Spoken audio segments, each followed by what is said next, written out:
Hello అందరికీ. తీయగా ఉందని చెప్పి క్యారెట్ కర్రీని తినడం మానేస్తున్నారా? అయితే ఇలా ఒకసారి చేసుకొని తినండి, ఇష్టంగా తింటారు. ముందుగా క్యారెట్ని పెద్ద ముక్కలుగా కట్ చేసుకొని ఒక మిక్సీ జార్లోకి తీసుకోవాలి.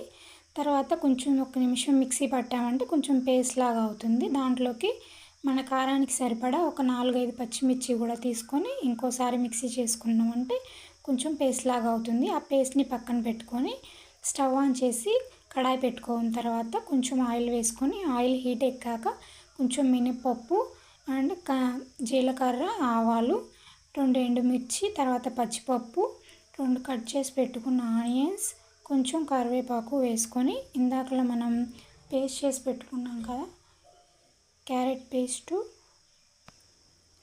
అది కూడా వేసుకొని తర్వాత కొంచెం పసుపు వేసుకొని మొత్తం కలుపుకోవాలి. నేను పచ్చిమిరపకాయలు వేసాను కదా, అందుకే కారం వేసుకోవట్లేదు. తర్వాత కొంచెం మనకు రుచికి సరిపడా ఉప్పు వేసుకొని బాగా కలుపుకొని మూత పెట్టుకొని కొంచెం సేపు ఉడికించుకుంటే క్యారెట్ కర్రీ రెడీ అయిపోతుంది. వీడియో నచ్చితే లైక్ చేయండి, షేర్ చేయండి, సబ్స్క్రైబ్ చేసుకోండి. Thank you. బాయ్.